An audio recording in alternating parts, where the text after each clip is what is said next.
Verse 21. Balaam got up in the morning, settled his donkey, and went with the Moabite officials. But God was very angry when he went, and the angel of the Lord stood in the road to oppose him. Balaam was riding on his donkey, and his 2 servants were with him. When the donkey saw the angel of the Lord standing in the road with a drawn sword in his hand, it turned off the road into a field. Balaam beat it to get it back to the road.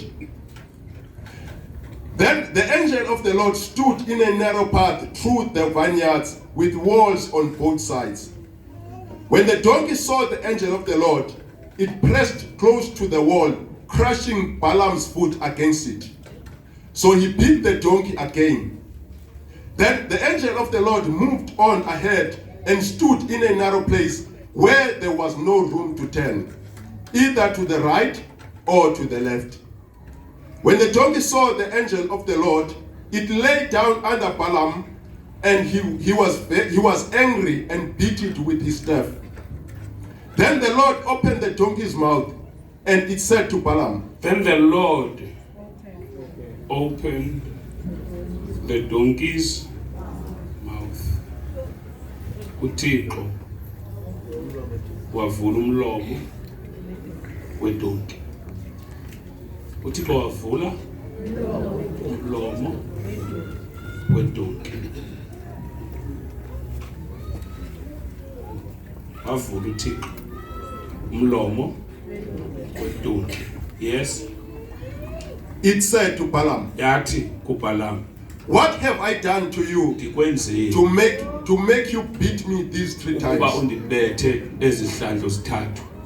Balaam answered the donkey, you have made a fool of me. If only I had a sword in my hand. Amen. Namhlanje kuseni ebusuku izolo ebusuku ule Mejiphutha na uBalak ufuna ulwa noIsrael, but njengoba efuna ulwa naye uyamoyika. Uyamthini? Uyamoyika, but uzibona enyanzelekile ukuba ngabalwe naye, but uyamoyika. Now he is now trying to get uzama ukufumana indlela anomoyisa ngayo uIsrael. Uxetshwa nguIsrael athi usikelelekile ngeke ndikwazi umehlula. Now abize uBalaam ukuthi makazomqalekisela uIsrael, so that xa kuhlela isiqalekiso akwazi umlwa, because kwindawo yonke enecase uSathana will always prevail. uSathana kwindawo yonke nantoni, he will always prevail. Uyawuloko ephumelela uSathana once kubekho icase. So na uBalaam ke ngoku uzawubheka apho kolwambo esiyoqalekisa uIsrael. uThixo athi kuye makangayi, athi makangayi, athi sukuya. uBalaam ne, it's very confusing into yakhe, because uBalaam uThixo sukuya, because uBalaam, he is a man, he's a prophet, but at the same time uBalaam uyafunctiona nangapha kwizwe lobumnyama, uziphethe zonke into enjalo. Uthi suthini sukuya uyoqalekisa. uBalaam uphethe ngapha insikelelo, uThixo ngapha uphethe ngapha ubumnyama, uziphethe zombili. And uThixo uyathetha nawe, wena akathethi nawe kodwa uphethanga.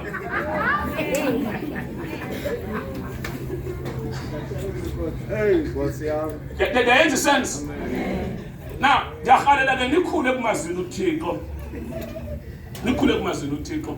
Now, uthi makangayi, xa uBalaam uyayibona lento ongayi kwakhe, uyafuna uthini? Wakwabona unqandwa mThixo entweni oyifunayo. Ukhona into kwanqandwa mThixo entweni ayifunayo. Xa unothi uThixo athi uThixo ukhetha bani mna nayo, uthi hathi konke confused. uThixo emnqanda ngiyifuna into yoyenza yeke ithini, ngoba gqiba uthi usekayothandaza yini iThixo okwale okwanamhlanje. Thixo ngiyifuna sukuya sukuya kuthi uThixo utsukuya Balaam andiyifunda into yoyenza pha andikho kuyo but uThixo ndibona apha ukuthi uyamthanda uBalaam kakhulu because akamreject uBalaam azame indlela zomcenga uThixo angavumi uBalaam but uBalaam ke enze offer uba nansi imali enza kunika yona uBalaam angavumi enyusa ixabiso ahendeke uBalaam kuba ngabe uhendeka soqonda uzayiphila lempilo usekwenyusa ixabiso andilazi la nto nami yathena usekuthweni kwenyusa ixabiso ubona hey uyayibona ke ngoba asuye nje namhlanje ukhesha ixabiso uswaye allowance kwenyusa allowance yaphuma kule relationship kuthiwa allowance okay mamela ke na uBalaam ucase kuba athi uThixo kuye yiya athi uThixo yithini yiya athi yiya uBalaam avuye kanti lo yiya kaThixo ayinguye ukulumkele ukwamkela ufuna uthatha izinto zenkalalo uThixo engakuniki but ekunika ngenxa yenkani nobebona uba noba ngenze iphindlela sozoyiyeke lento kukho izinto uThixo azaziyo ngawe uba noba ngenze iphindlela sekuncamile kuyo wathi iya ithini iya hamba yile enkonzweni right konke nje ethi hayi ya ngokunje ndithi ndiworship worship hayi uThixo usmart uThixo ndithini uThixo ndingaqhubeka ndasharisha qhubekeka yenza njani yiya kanti lo yiya kaThixo ayinguye ayinguye. You must always, if you want to walk with God, funa noThixo lokumamela i-first answer kaThixo because eyona answer engqalileyo yeyokuqala kunikeza xa sele tshintsha sube bangelwa inkani yakho. You must never put uThixo kwikona yoba kuvumele kwinto engeyiyo kube funa ubonisa indlela akuthanda ngayo engafuna ukuluza.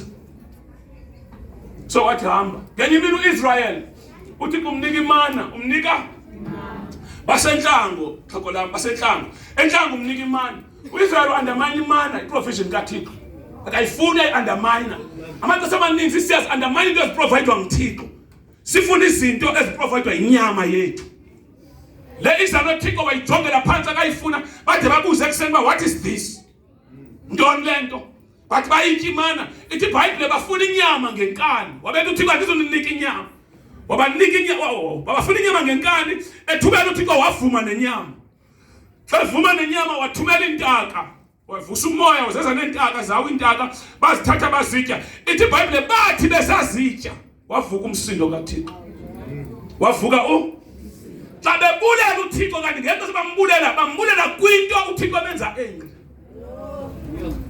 baxa beyityala kuthiwa inyama yaphuma ngempumlo babulawa yinto eze ngathi yintsikelelo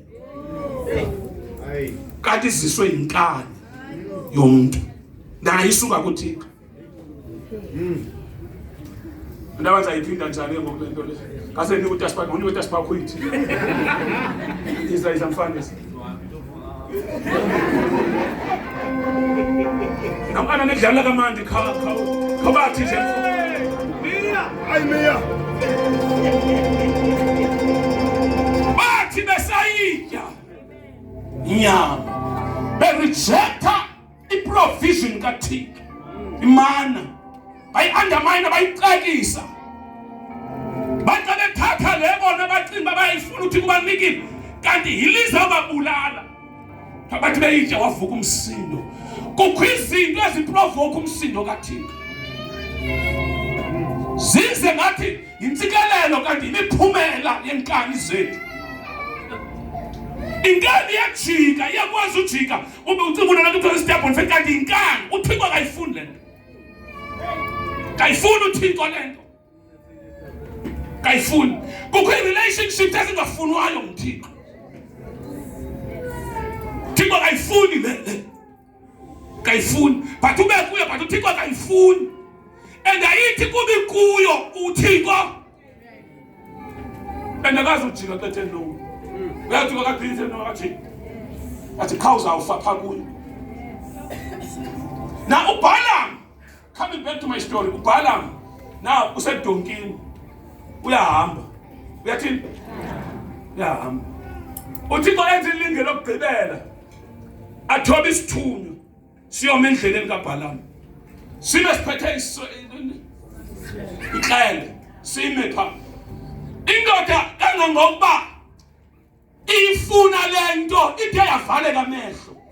Ayisaboni nendlela. Isithunywa simile. Lo umele usibona kasibone sibonwa imbongo.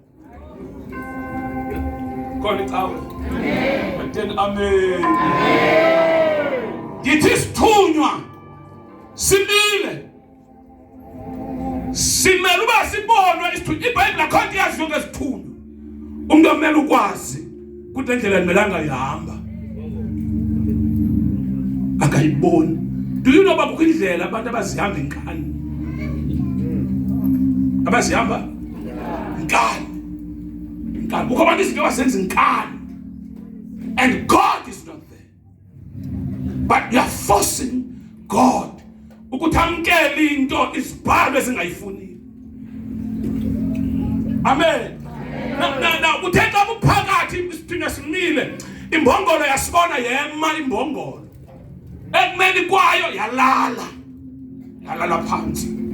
Xa ilala phansi yamqinanisela egqumbini. uBalaam lo ngomlenze wayibetha. Xa ibethayo it and then God opened. Wavula umlomo wembongolo. Ndifuna ujonga itrauma kaBalaam yabuza imbongolo. Undibethela izihlangu ezingaka ndikwenzeni? For the first time imbongolo sayazi uba inayo potential yothetha. Asikho isimo esingathethi. Namhlanje ke ndifuna uthetha ngalo. Asikho isimo esingathethiyo. But the problem akukho Balaam woku-interpreta i-language yesimo xa sithetha.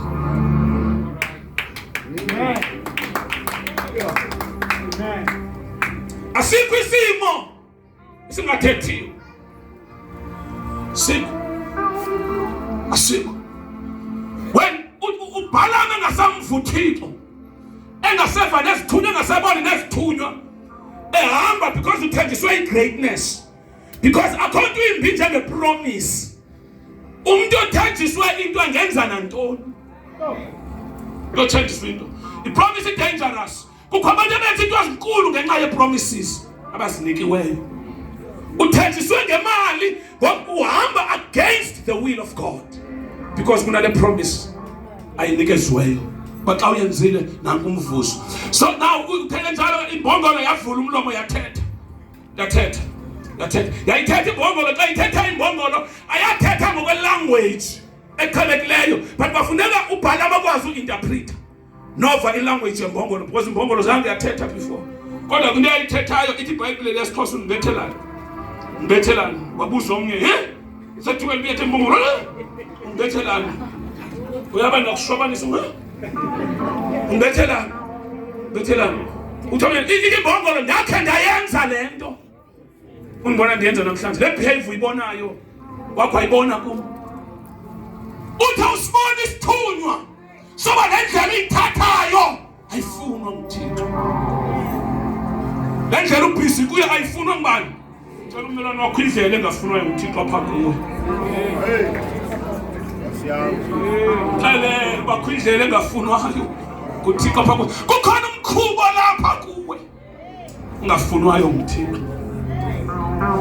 Khona umkhuba, there's a habit uThixo anga and uThixo uyathetha. Yathi sometimes Nkosi yami. Sometimes athethe ngamaphupha, athethe ngemibono, athethe ngeziganeko. Asikho isiganeko esehlayo kungathethwa. Uthi kuyathetha, wathetha uThixo ngembongolo yabuza imbongolo unibethelana. Ndakhe ndayenza lento ndiyenza kuwe namhlanje. Wathomya uyaqala, wathomya usibonini isithunywa. Nasi simile. Uthixo uthe yiya, uThixo ubomgadi ukuya kanti uThixo yiya. Hambuye, but uyazi uba kukho izinto awuthixo yiya kanti akathethi loo nto. Yenze kanti akathethi loo nto. Uthixo nomsindo. Into uba ngaba unenkani, imbongolo kuthiwa yathetha. Imbongolo yavula umlomo uThixo yathetha egameni lenkosi Yesu. Amen. Xa ithetha le mbongolo yamxelela uba what you are doing uThixo akayifuni le nto uyenzayo. uThixo akayithi le nto uyenzayo akayifuni uThixo le nto uyenzayo. Asikho isimo esingenamlomo, asikho isimo esingenantetho. Sonke isimo sinayo ilanguage, and kule veki ndiyathandaza uba izimo ojongene nazo zithethe. Izimo ojongene nazo zithethe, masithethe. Xa sele uThixo ungasimva isimo masithethe. Masithethe isimo because isimo ayikho into xa uThixo ungayiva ivoice yakhe uthetha ngeziganeko. Thetha ngantoni? Thetha ngeziganeko uThixo.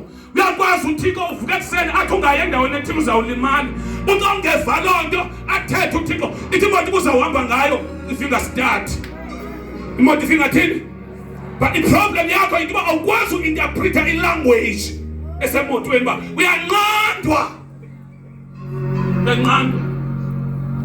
Kanti bona ingastafa usithixo ungasiboni. Usikhangela isithixo for 15 minutes, 20 minutes. Isithixo sikuthi ndiyaya pha. Andikwazi ungayipha. Andikwazi uthini? Isimo siyathini? Uthi kunyanzelisa le xa uphuma kubekho i-accident. Ngale accident kuyathethwa. Kuthiwa jonga awumelanga ihamba le ndlela. Umelanga zingaphi izimo ocinge kuzo ongamelanga uyiqale kwayiqala kanjani. Amaxesha amaninzi abantu ngabantu ikhonflict kamesilungu kuthi I regret. Abantu bakhuthayo kubeveyo I regret. I do it. I don't even want to think about it. How come? Just imagine mna. Ndingenwe yintoni? Zange ungenwe into yinkani. Kukho izimo ixesha ijile ubona bathixo ngixakile. But if you trace back, there was a voice. There was a warning. uThixo zange ayivumele. Zange ayithanda uThixo, angayifuni uThixo le. And whatever ozayinyanzelisa uThixo angayifuni is a cost. Is a cost. A cost. So uBhalamu sisithunywa imbongolo umlenze wakho uxingile. Uthi uma uyibetha exinga umlenze ubethe mayimkhulu lazoqhubeka. Ubuthi noma ndiyofika ndihamba ngomlenze omnye. God ndifuna uyova uba kunjani. Noba ndiyofika sendihamba ngomlenze omnye ndifuna uyova bangaba kunjani. Sabe isithunywa simile. Sithi uthunywa no. You're not supposed to banga uyayenza lento uyenzayo. Buza ke imbongolo nibethelana ifunda ke mfana. The donkey said to Balaam, am I not your own donkey? Am I not your own? Andiyo le mbongolo dalu igibela. Which we have always ridden Lo dalu iqabela to this day. ude kule namhlanje. Have I been in the habit of doing this? Nakhe ndawenza lo mkhuba ndiwenzayo namhlanje. No, he said. Then the Lord opened Balaam's eyes. Avula uThixo amehlo kabani? Umthandazo wami makuvulwe amehlo akho. Kule jeno ithathayo makuvulwe. Amen. Mehlo. Jonga benibukele afika wazo TikTok. Ndibukele umuntu ungisisi ne uhamba nale ndoda. akalibale hamba nendoda wathi na Joseph iskeleton sathi hey akhupha la nto wathi hayi sweetie hayi wathi come we are late aphinde lo aphinde afake le xa faka le nto ejonga le nto yokuthi ibhorho the necklace in a power yokuba imvezele oyena sipha oyena umuntu ahamba naye ngivula amehlo Nkosi vula amehlo ndingoyeli sendisendlini yakho ayingozi amehlo efanelekileyo ayingozi amehlo efanelekileyo vula amehlo endoyijonga le ndoda ismart but ayiyo le nto uyibonayo but ukhe miracle ye necklace and as I share entanyeni vula amehlo I pray for that necklace little angel your angel mayibe active namhlanje isithunywa sakho masiphakame singavumi uhamba indlela uyotikoyela kuyo uba inecklace masizwe nayo as long amehlo akhe ezawuvuleka ubone ubungozi bale ndlela oyithathayo sala phansi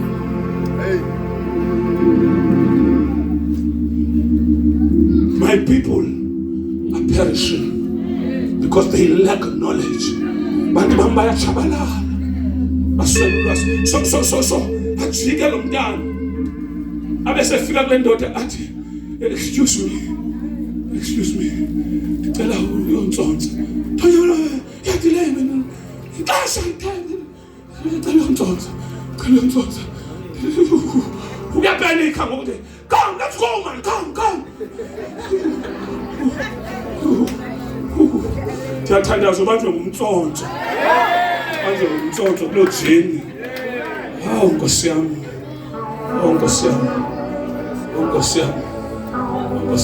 kuyingxaki uvaleka amehlo you reject abantu uThixo akunika bona because amehlo avalekile wamkela abantu abaziswa nguSathana because amehlo kuyingozi ukuba imfama spiritual uba nomoya osisithulu God bless you mntana uba nomoya osisithulu umoya wakho awuva umoya wakho awuboni lo mfana lo sisi bacabanga ukuthi iyamstressa lento because uyambona and ngoba uzama indlela zokuphoncuka apha akakwazi uba uphoncuka njani akaphoncuka njani wathi uthiswa ngumchamo wabe seqebaleka ejikele back edibana nalo uzomnye kwenzeka ntoni uthi I'm trying to show you ukuthi lo muntu uhamba naye sisskeleton and lo muntu uhamba naye ngumuntu we-sacrifices ngumuntu we-rituals kuyokwenziwa i-ritual ngawe wathi omnye hayibo uthi it's a ritual lo muntu uhamba naye kuyokwenziwa i-ritual ngawe but the ritual is there in the name of love. I pray for God to open up your eyes. I pray for God. I pray to God ukuthi avule amehlo. I'm praying for you. And khathana ulele makayithatha uThixo lo ndlela uzayihamba ayibeka apha akubone siba le ndlela uyihambayo nasi isiphelo sayo.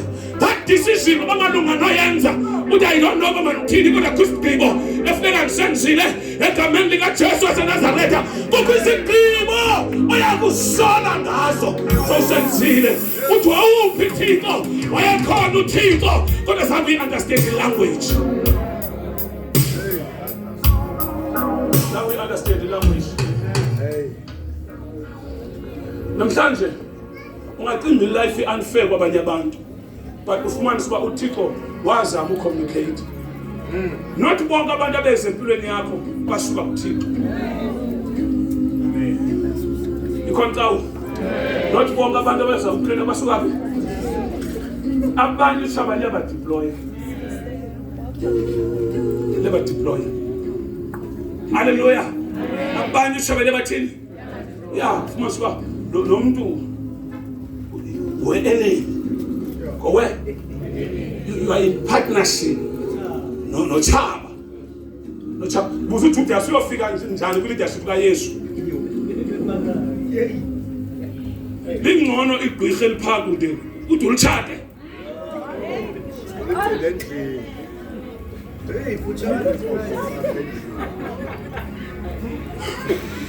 Retro ulobole. Ukupi inkomo. Uthi 70,000 kanti solo una no hill. Ngeke senze step kanti no hill nabo. Hey, kakawiya dating uhamba noyo.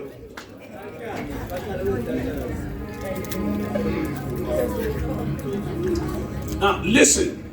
Sawuyeka. Now uThixo Priscilla uyakwazi ukuyivuma into engayivumi. Ikhona ne?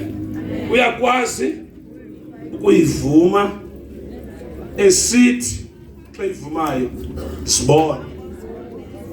Ndifuna usibone. Esisho ethi ndifuna usibone. But ufumanisa uyazibona mhlawumbe emveni kwe5 years. Emveni kwe? Kodwa usibone ukukona. Uzazibona. Bayidla umuntu azibona eTV. Ufumanisa uzazibona. Wathi Israel, what Israel? Ndinika imana sanofuna inyama. Ayilo xesha lenyama. Ixesha yemali. Inyama iyeza but ayilo xesha. Siyakwazi ufuna izinto exesheni elingelilo lazo.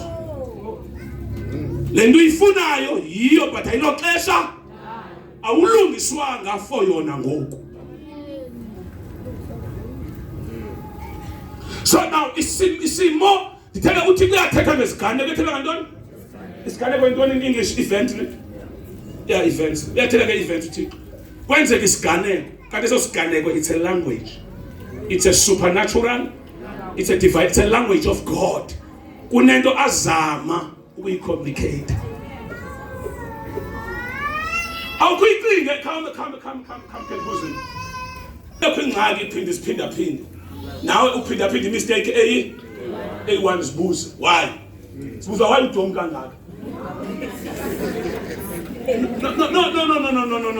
No, nothing ngolo hlobo. Kodwa sibuza ba? Why? Uzawukhandlwa ilihlo elinyoko. Hey. There is a sense, ne? There is a sense.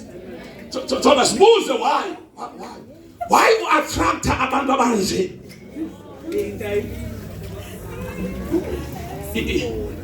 Into lethi wrong apha kuwe. Ekayidonsa abantu abanje.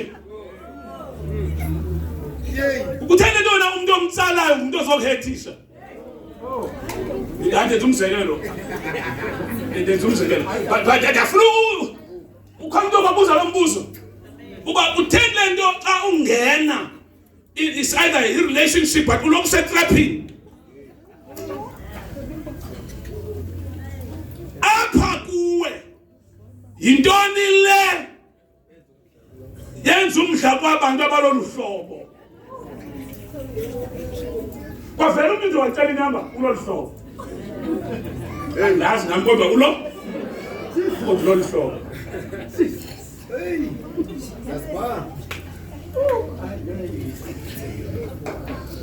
So as a mother and as a father, funeka ukwazi ukuhlalisa umntana wakho oyintombazana. Umcela ba uhlobo lunje alukho right. Alukho and uyakwazi uyenza lonto xa kukho into wena oye wayifunda. There is sense. And umcela uba ibehavior nje izabathathela abantu abarongo. Xa nditshintsha le behavior yakho andinamona but abantu ezabatsala ngabantu. Kukho ixesha empilweni yakho apho funeka ube kwi-isolation usikhethe uzibekele emcala ungavumeli umuntu uze empilweni yakho. You are dealing with yourself. Uzama utshintsha olu hlobo labantu Amen. Kanti abantu yavakala na. Amen. So sathetha isimo. Imbongolo yathetha ekuthetheni kwa imbongolo. Wayiva lo tata akayiva balwa nembongolo. Xa ethi isithunywa nasi simile isithunywa sithi awenzeki lo mtshado. Awuyipha kwalento. Kwalento kwa awuyipha kwalento kwa awuyipha kwaBhalak. Awuyi. Uciba wajika. Uciba wathini? Sangajike wena uThixo hamba but xa uya phana uthethe into ovende ithethe wahamba wayofika xa efika pha fike eqalise alwise in fact akuzothelekiswa noIsrael jonga ungazilwi impi engezo zakho nathengwa for ukwenza utshaba lo muntu ongelo tshaba lwakho. Bathemba. I don't care. Imali oyithenjisiweyo but ungayamkela imali yokuthelekiswa akalo shaba